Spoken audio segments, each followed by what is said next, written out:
जिंदगी और मौत। जेम्स अपने कुत्ते की तलाश में भटक रहा था।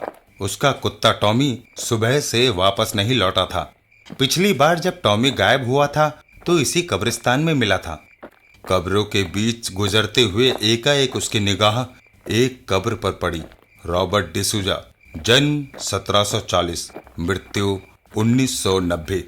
वॉट? ये नहीं हो सकता। भला कोई व्यक्ति 250 वर्ष तक कैसे जीवित रह सकता है? ये झूठ नहीं है। रॉबर्ट डिसूजा का जन्म 1740 में और मृत्यु 1990 में ही हुई थी। तुम कौन हो? मैं तुम्हें रॉबर्ट डिसूजा के लंबे जीवन की कहानी सुनाने आया हूँ। कहानी सुनकर बताना कि कब्र के पत्थर पर लिखी ये तहरीर झूठ है या सच।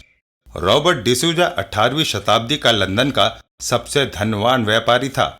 एक बार वह सख्त बीमार पड़ गया। आपकी बीमारी लाइलाज है सर। मुझे अफसोस के साथ कहना पड़ रहा है कि आप 6 महीने से अधिक जीवित नहीं रहेंगे। नहीं, ये नहीं हो सकता। मैं धनवान व्यक्ति हूँ, महंगी से महंगी दवाई खरीद सकता हूँ। मेरी बीमारी का कोई तो इलाज होगा। इस समय तो नहीं है, शायद 150-200 वर्ष बाद इस बीमारी का कोई इलाज निकल आए। तो ठीक है, 200 वर्ष बाद मैं अपनी बीमारी का इलाज कराऊंगा। मैं इस तरह बेबसी की मौत नहीं मरूंगा। मौत पर किसी का वश नहीं है सर। आपके भाग्य में शायद इतनी ही आयु लिखी है। लेकिन रॉबर्ट डिसूजा कुछ और ही सोच रहा था। उसी रात वह शहर के बाहर पड़ाव डाले मिस्र के बंजारों के खेमे में गया। मेरा नाम रॉबर्ट डिसूजा है। क्या तुम ही इजिप्शियन विच जादूगरनी हो? हाँ, और मैं जानती हूँ तुम यहाँ क्यों आए हो। आओ, भीतर चले आओ। तुम्हारी मनोकामना मेरे गुरु बाबा मुस्तका बाली पूरी कर सकते हैं। वह तुम्हारे मृत शरीर को 250 वर्ष के लिए सुरक्षित रख सकते हैं और दोबारा जीवित होने का राज भी बता सकते हैं। मैं फौरन उनसे मिलना चाहता हूँ। उनसे मिलने के लिए तुम्हें मिस्र जाना होगा। तुम उन्हें मेरे पहुंचने का संदेश भेज दो। मैं कल ही मिस्र के लिए रवाना हो रहा हूँ। अपने निजी जलपोत में रॉबर्ट डिसूजा मिस्र के लिए रवाना हो गया। जीवन की चाह में रॉबर्ट पागल सा हो उठा था। और तेज चलाओ निकम्मो, मुझे जल्द से जल्द मिस्र पहुंचना है। आखिर 6 महीने की लंबी यात्रा के बाद जब जलपोत मिस्र पहुंचा, तब तक रॉबर्ट डिसूजा अपने जीवन के अंतिम कगार पर पहुंच चुका था। ओह, बाबा बाली के आदमी रॉबर्ट डिसूजा को लेने आए हुए थे। चलिए, बाबा बाली आपका इंतजार कर रहे हैं। तपते रेगिस्तान में वो लोग काफी देर तक बिना रुके यात्रा करते रहे थे। नया जीवन प्राप्त करने के लिए इतनी मुसीबतें उठाकर जब रॉबर्ट डिसूजा बाबा मुस्तका बाली के डेरे पर पहुंचा तो उसके मृत्यु में चंद ही घंटे शेष थे। बाबा बाली, मैं अपनी कोशिश में कामयाब हो जाऊंगा ना? जरूर। हम तुम्हें एक नए जीवन की सौगात देने जा रहे हैं। कुछ ही देर में रॉबर्ट डिसूजा की मृत्यु हो गई और बाबा ने अपना काम शुरू कर दिया। जिस्म ठंडा होने से पहले हमें इस पर रसायन का लेप लगाना है। रॉबर्ट डिसूजा की लाश को विधिवत मम्मी बनाया जाने लगा।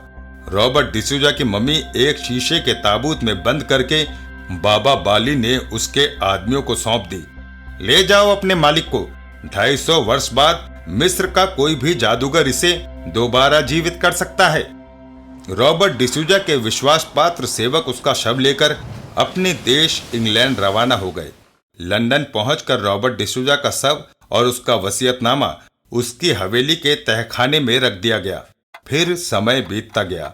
धीरे धीरे लोग रॉबर्ट डिसूजा को भूल गए और अब यानी रॉबर्ट की मृत्यु के 250 वर्ष पश्चात उसकी हवेली पर उसके वंशज पीटर डिसूजा का अधिकार था।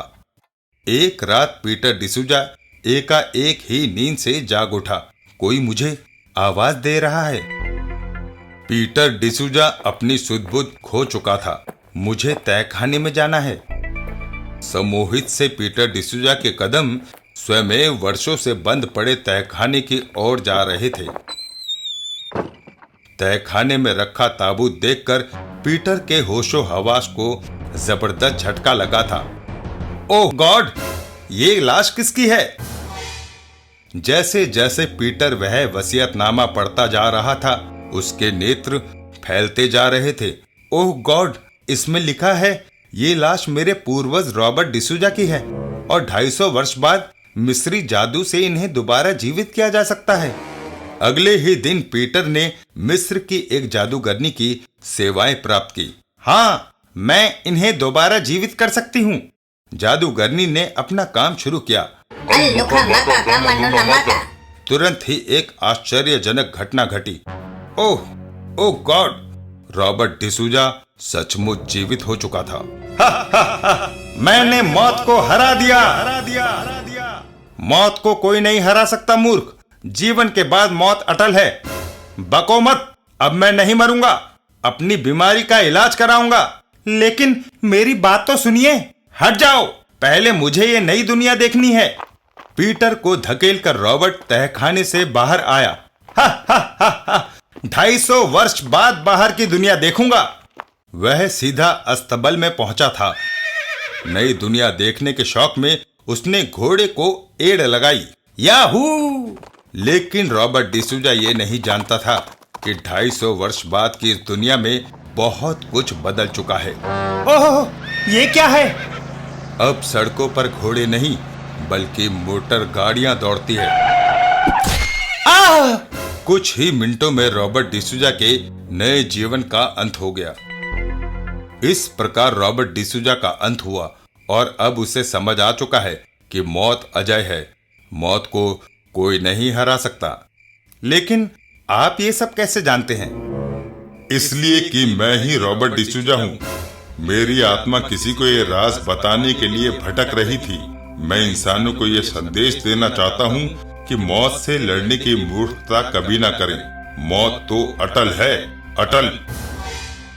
एक आत्मा को अपने सामने देखकर जेम्स भय के कारण अपने होश खो बैठा। ओह! जब उसे होश आया तो सुबह हो चुकी थी और उसका कुत्ता टॉमी उसे जगा रहा था। वह तुरंत ही कब्रिस्तान से निकल आया। क्या कोई मेरे साथ घटी इस घटना पर विश्वास करेगा?